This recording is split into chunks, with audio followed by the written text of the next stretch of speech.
അധികൃതരുടെ മുന്നറിയിപ്പ് വകവയ്ക്കാതെ മത്തിക്കുഞ്ഞുങ്ങളെ പിടിച്ച മത്സ്യബന്ധന വള്ളം ഫിഷറീസ് സംഘം കസ്റ്റഡിയിലെടുത്തു.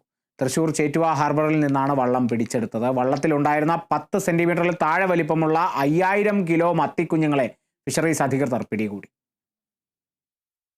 ചാവക്കാട് തിരുവത്ര സ്വദേശി ഹാരിഫിന്റെ ഉടമസ്ഥതയിലുള്ള മഹാദേവൻ എന്ന വള്ളമാണ് ഫിഷറീസ് ഉദ്യോഗസ്ഥർ പിടികൂടിയത്. വള്ളത്തിന് രജിസ്ട്രേഷനും ലൈസൻസുമില്ലെന്ന് അധികൃതരുടെ പരിശോധനയിൽ കണ്ടെത്തുകയും ചെയ്തു. പിടിച്ചെടുത്ത 5000 കിലോ മത്സ്യക്കുഞ്ഞുങ്ങളെ പിന്നീട് പുറംകടലിൽ ഒഴുക്കിക്കളഞ്ഞു.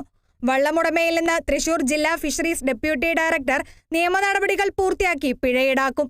Azhikode fisheries station assistant director C സീമയുടെ നിർദ്ദേശപ്രകാരം ഫിഷറീസ് എക്സ്റ്റൻഷൻ ഓഫീസർ അശ്വിൻ രാജിന്റെ നേതൃത്വത്തിൽ മറൈൻ എൻഫോഴ്സ്മെന്റ് ആൻഡ് വിജിലൻസ് സംഘമാണ് വള്ളം പിടിച്ചെടുത്തത്. വരും ദിവസങ്ങളിലും പരിശോധന തുടരുമെന്ന് തൃശൂർ ജില്ലാ fisheries deputy director Abdul Majeed Pothannooran അറിയിച്ചു. Kerala vision news, Thrissur.